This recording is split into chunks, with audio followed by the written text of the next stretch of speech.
Que también persigue la arquitectura.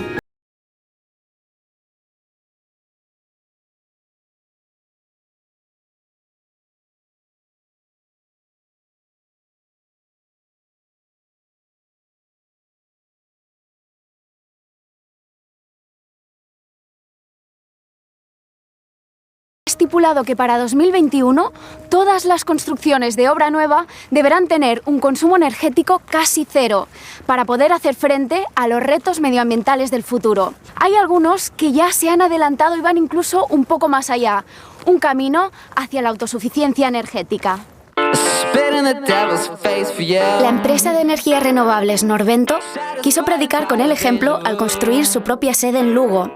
Hoy en día es un caso casi único en España. Desconectado de la red eléctrica y del gas, es un edificio completamente autosuficiente. Hemos pedido al ingeniero Manuel Pinilla que nos desvele sus claves. Esto parece un oasis, un paréntesis, porque tenemos el bosque delante, pero estamos en un polígono industrial, ¿no? Sí, la verdad es que fue uno de los retos del proyecto. Un entorno industrial en el que nos íbamos a ubicar, darle el toque natural que queríamos o de contacto con la naturaleza que nos daba esa oportunidad el bosque que tenemos al otro lado. Este edificio parece como una cabaña, ¿no? Con la madera en la fachada, integrado en el entorno, en el bosque. ¿Por qué escogisteis este material? Escogimos el eucalipto porque en general es un árbol que está algo denostado en Galicia, se emplea generalmente para producir pulpa de papel y se considera de alguna forma como una especie invasora. Nosotros quisimos elevar de alguna forma su uso y convertirlo en un material noble de construcción. Y además tiene otra característica particular, y es que al ser cerca el acopio del eucalipto, conseguimos que el impacto de traer los materiales sea menor en términos de polución, contaminantes, emisiones de CO2, etc. Porque aquí la sostenibilidad es el plato fuerte del edificio, ¿no? Sin Quizás duda. me lo puedes enseñar dentro, ¿no? Te lo voy a enseñar en todo detalle.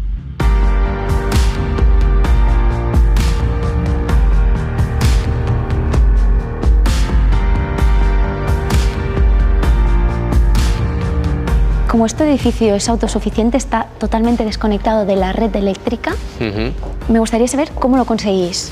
Trabajamos con 3 pilares en nuestra filosofía de diseño. Con uno de ellos solemos atacar a la demanda del edificio, que lógicamente ha de ser baja. Y en esa parte pues consideramos el aislamiento, la inercia térmica del edificio y cómo ha de jugar un rol en estabilizar temperaturas. Jugamos con la orientación, el uso de la luz natural para tener un ambiente muy agradable en la oficina y para no consumir tampoco luz artificial, la captación de calor proveniente del sol. Todo esto es lo que sería todos los sistemas pasivos, es decir, lo que se consigue con el diseño, con la arquitectura en sí misma. Eso es. Pero luego hay todos unos sistemas más activos vinculados a las instalaciones, a la tecnología, que son los que generáis la energía renovable aquí in situ, de hecho, ¿no? Que de alguna forma, efectivamente, lo generamos in situ y no tenemos otro remedio porque estamos desconectados de la red. Entonces, ahí tenemos un aporte de energía fotovoltaica. En el parking, las pérgolas, como habrás visto, placas, ¿no? tienen placas fotovoltaicas y aporta aproximadamente el 60% de la energía que luego se va a consumir en el edificio. Hay una componente, una fracción de eólica, también tenemos un aerogenerador, que además es un producto de la compañía, y hay una última fracción menor que empleamos solo cuando no tenemos durante muchos días sol o viento, que es un biocombustible. Diseño y generación de energía se complementan, pero existe un tercer factor vital para conseguir edificios eficientes: la gestión de la información. En nuestro caso, aquí puedes ver en tiempo real un sinóptico con los flujos de energía que ahora mismo está viendo en el sistema del edificio. Ah, mira, y aquí está el edificio, ¿no? Entonces... Correcto, ese es el esquema de la planta del edificio. En el lado izquierdo de la pantalla tienes las distintas fuentes de generación. Ahora mismo, que estamos con mucha irradiación solar, tenemos excedente de energía que estamos llevando a las baterías. Lógicamente, en la noche, cuando no haya sol y potencialmente no haya viento, habrá que alimentar el edificio y será con energía que actualmente estamos almacenando en esas baterías. Manuel, tú que eres ingeniero y yo soy arquitecta, aquí vemos un poco un equilibrio de estas dos disciplinas, ¿no? ¿Cómo fue el diálogo entre arquitectos e ingenieros? Bueno, es una cuestión de necesidad que uno ha de adaptarse al otro. Y además es algo que en el futuro no va a poder ser de otra forma. Date cuenta que el 50% de la electricidad que se consume en el mundo es o en edificios de uso residencial o comercial, u oficinas como este. Y eso va a hacer que si queremos tener compromisos muy fuertes de integración de renovables en nuestras vidas, que son necesarios frente a los retos que tenemos como civilización, vamos a tener que establecer diálogo muy intenso entre arquitectos e ingenieros.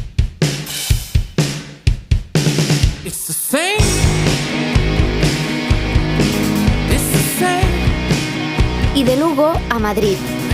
El arquitecto vasco Iñaki Ábalos empezó a preocuparse sobre la sostenibilidad en la arquitectura a principios de los 80, cuando este era un concepto desconocido y algo lejano. Iñaki, a lo largo de tu carrera te has ido especializando bastante en todos los temas relacionados con la sostenibilidad, la eficiencia energética, incluso cuando eran conceptos que no estaban en el centro del debate como lo están ahora, ¿no? Que estamos en un momento muy actual, muy vigente en cuanto a sostenibilidad por la emergencia climática en la que nos encontramos. ¿De dónde surge este interés tuyo hacia lo sostenible, hacia la arquitectura sostenible? Surge naturalmente como una cosa que es absolutamente imprescindible si piensas en lo que hemos heredado de los modernos y cuáles son sus fallos. Me interesaron dos cosas que han seguido interesándome. Por una parte, el papel del paisaje, del uso de la naturaleza como un medio constructivo, y aquí estamos en un sitio que lo explica por sí solo lo importante que es, y por otra parte, el tema de que los edificios son seres vivos, están en una realidad física y de alguna forma respiran y tienen una comunicación con el exterior, ¿no?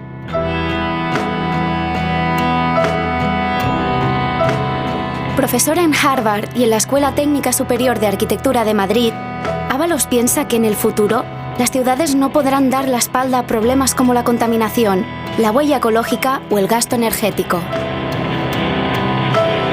Está claro que no podemos seguir así, ¿no? Bueno, sí, hay una cosa que hay mucha ingenuidad al respecto. O sea, el trabajo significa consumo de energía. El problema no es consumir energía, el problema es para qué la consumes y qué obtienes a cambio, ¿no? Es decir, si obtienes una ciudad que no sirve y que es inútil y que hay que destruir 15 años después, poco hemos hecho. Si es una cosa que vive 250 años, pues el ciclo de vida, por así decirlo, de lo que estás haciendo, compensa con creces el consumo de energía que haces. Es muy importante porque hablamos de edificios cero energía, pero bueno, ¿cómo va a haber cero energía? No hay arquitectura tradicional en el mundo que no responda a las necesidades del lugar, a sus recursos y a su clima, ¿no? ¿Por qué nos desvinculamos de esta sabiduría de generaciones y generaciones? Porque realmente tenía mucho más sentido, partía todo del sentido común y del lugar, ¿no? Bien, la arquitectura vernácula. Es una lección maravillosa, ¿no? Es decir, que son normalmente, sea Alaska, sea Sevilla, sea Boston, me da lo mismo, en todos los sitios la gente ha sabido utilizar los recursos a la mano de una forma increíblemente eficiente, ¿no? Me gusta siempre comentar que tenemos como dos tradiciones, pero estamos huérfanos de ellas. Es decir, que por una parte está la arquitectura moderna, esta arquitectura sellada, que es hipereficiente en términos de rapidez de construcción, etcétera, etcétera, y muy mala desde el punto de vista energético. Y la arquitectura vernácula, que estaba muy bien adaptada, pero la forma en la que vivimos ahora no son casitas de pueblo, ¿no? Y no vivimos en el campo, etcétera, etcétera. La ciudad es un organismo diferente. Podemos pensar que los edificios son como nosotros, que nos quitamos la chaqueta, más, ¿no? Exactamente. Y y luego tienen formas mejor o peor adaptadas, más compactas, más abiertas, etcétera, ¿no? Pero luego tenemos los materiales. Hay materiales porosos que realmente transpiran, hay materiales que sellan, como el vidrio, etcétera, etcétera, y tienen una serie de propiedades. Ecualizar estos tres factores nos permitiría pensar en edificios infinitamente más parecidos a los vernáculos, que operaban así, pero hechos con la sofisticación tecnológica contemporánea.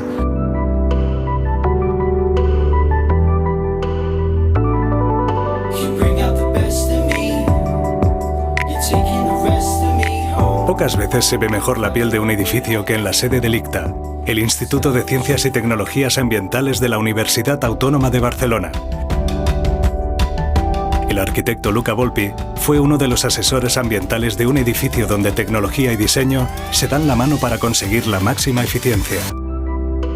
El ICTA es un edificio que intenta ser lo máximo de sostenible y en ese sentido lo que quiere hacer es garantizar las condiciones de bienestar interior, como cualquier edificio, pero con el mínimo consumo posible de recursos. Y entonces aprovechando en el máximo grado posible los recursos que hay en el mismo emplazamiento del edificio, el sol, el viento, etc.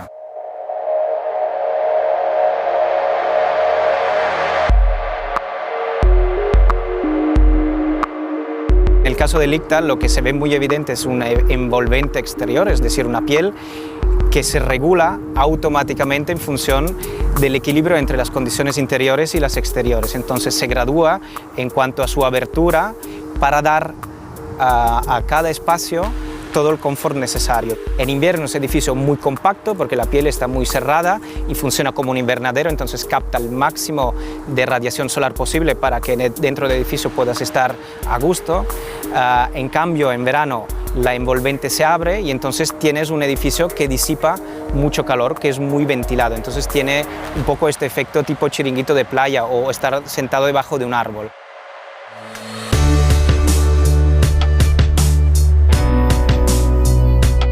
Si miramos a la antigüedad, estos conceptos en realidad ya estaban muy claros en la época de Vitruvio y no había simulaciones energéticas, lo que había era escasez de recursos y experiencia. No tiene ningún sentido diseñar un edificio sin prever qué impacto tiene en el consumo de recursos.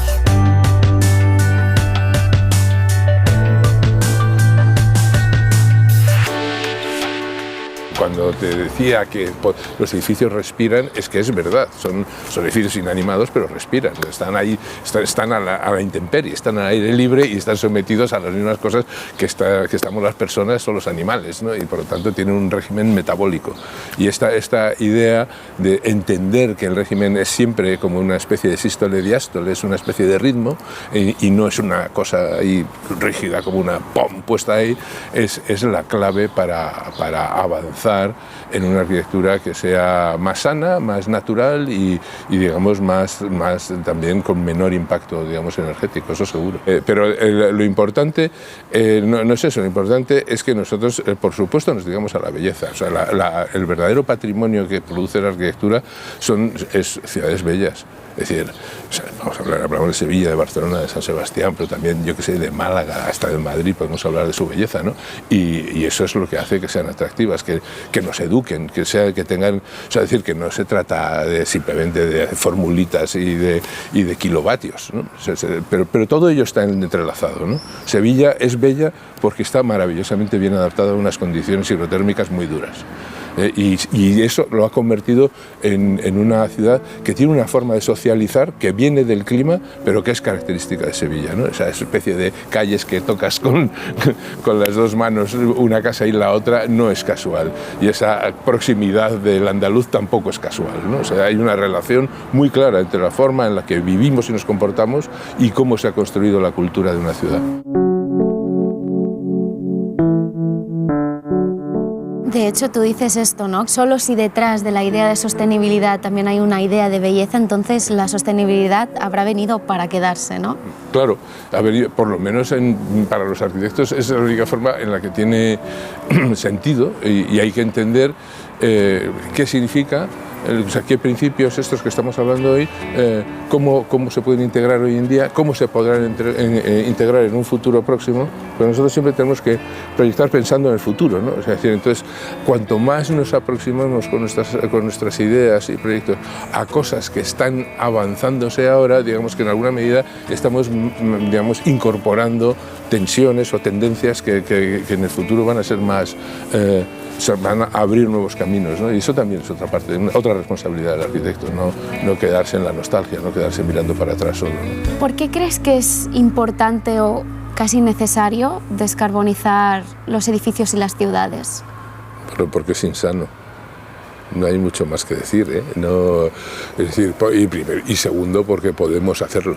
Hoy, digamos, tener edificios que están, como dices, carbonizando la ciudad es un error gravísimo. También hay que decir una cosa, muchas veces nos preocupamos solo del edificio, por ejemplo con los ranking systems, los sistemas de evaluación medioambiental, ¿no? Solo se preocupan de cómo son los balances energéticos internos, pero hay que decir, y con mucha claridad, que todos esos sistemas, o prácticamente todos los sistemas de evaluación energética, no consideran la ciudad, el espacio público, y la inmensa mayoría de las tecnologías que tenemos lo que hacen es utilizar la ciudad como un vertedero energético. ¿Te acuerdas cuando en la Edad Media o en el Renacimiento se hablaba de esto de agua va y tiraban a la calle todos los vertidos residuales, ¿no? Bueno, pues ahora hay energía va, ¿no? O sea, es decir, que se tira y claro, y por eso tenemos esas sensaciones que son absolutamente repugnantes de que vas por la calle y te pegan un golpe de calor, ¿no? O fachadas reflectantes que te afectan muchísimo, ¿no? Para que conceptos como eficiencia energética o sostenibilidad se integren en nuestro día a día, también deben hacerlo en las facultades de arquitectura. Alumnos y profesores de la Escuela Superior de Arquitectura del Vallès idearon el proyecto Rosó, un prototipo de edificio autosuficiente que funciona solo con energía solar y con el que triunfaron en el prestigioso concurso Solar Decathlon de 2014. Aunque el verdadero triunfo del proyecto vino después, concretamente en la urbanización de Sant Mus, en Rubí. Sant Mus es un barrio de baja densidad, es una urbanización nacida en los años 60, mayoritariamente de autoconstrucción. Una de las primeras premisas que teníamos era que el edificio fuera útil más allá del concurso y desde ahí donde salió la idea de la segunda vida, ¿no? Lo que se hace es aislar muros, colocar ventanas. La tercera acción es aislar el suelo y la última, aislar la cubierta. Al montar el prototipo, los vecinos vieron que realmente un edificio que funcionaba solo con el sol les daba confort. Entonces empezaron a preguntarnos qué estábamos haciendo. De las muchas propuestas que salieron, una de las propuestas que salió de ellos fue, oye, pues nos interesa esta idea de rehabilitar nuestras casas. Entonces, Ricard y Rossi, entre otros vecinos, se ofrecieron como voluntarios pues, para ensayar esto.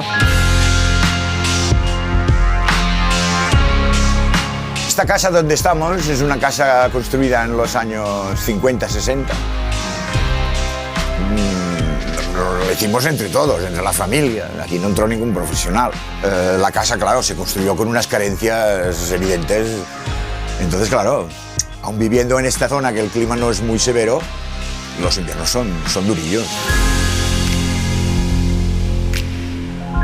El estudiante, en el momento que entra en contacto, ¿no? Pues con el sistema constructivo o con la propia realidad del vecino, se genera un aprendizaje mucho más intenso y seguramente mucho más permanente que el que se puede tener dentro de una aula. Una de las ideas que más ha calado es que el parque residencial ya existe, la mayoría del techo ya está construido y lo que tenemos que dedicarnos es a mejorar, ¿no? Y encontrar maneras de hacer buena arquitectura, pero ya en las ciudades construidas. ¿Qué papel tiene la arquitectura y los arquitectos en todo esto? Bueno, hay más agentes. Bueno, muchas veces se nos responsabiliza de demasiadas cosas, ¿no? Digamos, hay promotores, hay especuladores inmobiliarios, hay urbanistas, hay muchos agentes. El papel de los arquitectos es seguramente el más serio que podemos tener, es reivindicar nuestra disciplina como el centro de la construcción de la ciudad. La división del trabajo taylorista funcionaba muy bien a principios del siglo XX, de los urbanistas por un lado, los paisajistas por otro y los arquitectos por otro, y apenas se hablan. Apenas se hablan. Cuando lo que está muy claro es que realmente hay un conocimiento común, que es el medio ambiente, que es o sea, lo que queda después de diseñar, que es el aire que estamos respirando ahora, y eso es una responsabilidad de las tres disciplinas integradas. Eso es importante. Y luego, por otra parte, es que la tecnificación que nosotros estudiamos todavía es la que encandilaba a los modernos, ¿no? La mecánica, la de las estructuras, ¿no? Los rascacielos, digamos, construir más alto, toda esa épica que es la épica de la modernidad. El palacio moderno es el rascacielos, sin lugar a dudas, y que es bellísima, bellísima, pero que es la que nos está dando gran parte de los problemas que hoy ya entendemos son urgentes resolverlos desde una forma estructural, es decir, desde el principio, desde el conocimiento que nosotros absorbemos. Mi insistencia en la termodinámica es precisamente por eso, porque es el elemento común y el nuevo paradigma, por así decirlo, porque habla del medio ambiente y no habla del músculo de ser más alto y más fálico, ¿no? Sino que habla precisamente de tener medios integrados y medios que sean más vivibles y más sanos. Y esa es la clave. En la época del crecimiento industrial y del petróleo barato, la arquitectura podía permitirse crear grandes edificios que no respondían al clima ni a las condiciones del lugar. Edificios herméticos, acristalados, sin protección solar o con una mala orientación, que solo podían conseguir una temperatura de confort en su interior a base de aire acondicionado, pero pagando un precio muy caro, mucho gasto energético y un alto impacto medioambiental. La arquitectura bioclimática nos plantea una alternativa con más sentido. Lo importante es hacer que nuestros edificios funcionen por sí solos y que gasten la mínima energía. Para eso es necesario buscar la orientación sur para aprovechar al máximo la radiación solar. El sol de invierno entra para calentar el interior. En cambio, en verano nos interesa la luz natural, pero no tanto el sol directo. Por eso necesitamos protegernos con elementos regulables como persianas, pérgolas o toldos.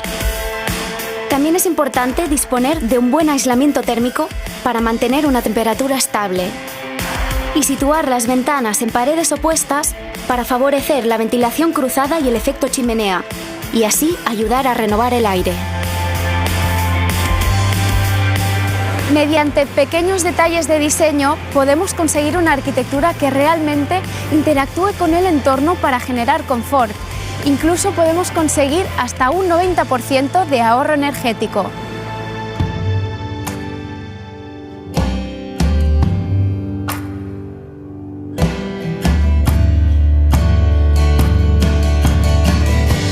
Mientras la Unión Europea apuesta por la construcción de edificios con un consumo de energía casi nulo, en Aramún, un pequeño pueblo del Pirineo de Lleida, encontramos una casa que va un paso más allá. El hogar de Borja y Anna produce más energía de la que consume. Mi mujer y yo somos profesores aquí al lado, a 6 kilómetros, en el Instituto de la Pobla de Segur. Entonces, bueno, nos gusta el ambiente rural y nos encontramos con esto, que era un antiguo pajar, la casa, este patio, estaba derruidísimo, fatal, y dijimos, ostras, la orientación de este pajar es buenísima.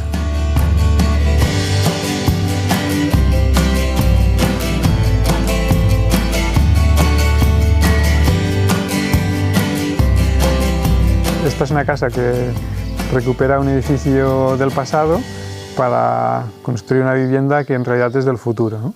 La electricidad que usa se la genera ella misma con sus placas solares. En invierno la forma de aprovechar el calor solar es a través de las ventanas, que entra el sol y calienta el espacio interior, pero en esta casa hemos añadido un sistema de captación pasivo a la fachada sur. Hemos puesto un policarbonato por delante, que es una especie de vidrio que hace un invernadero, un mini invernadero, que lo que hace es que el sol atraviesa, entra y calienta el muro de piedra antiguo, que se convierte en un radiador hacia dentro de la casa, ¿no?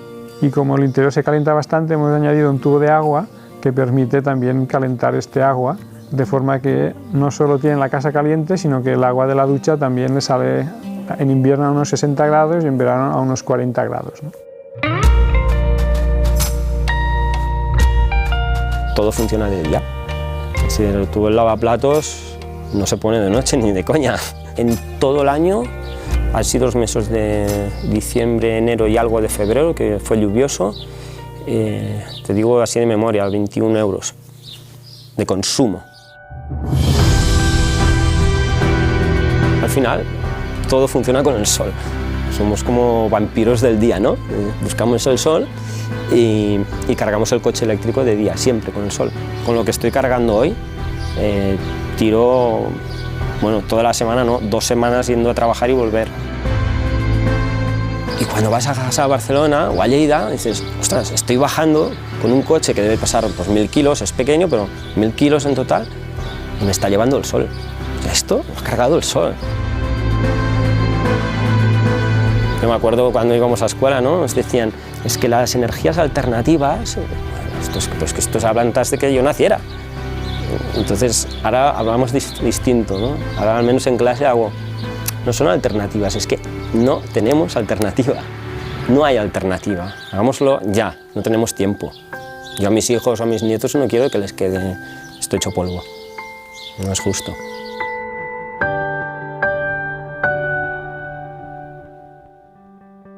Si conseguimos que los edificios sean eficientes, en tan solo 30 años podríamos llegar a reducir la energía necesaria para el mundo en 1/3 y ayudar a corregir la contaminación atmosférica y a controlar las emisiones de CO2. Y es que debemos intentar que nuestra huella sobre el planeta sea lo más respetuosa y nula posible.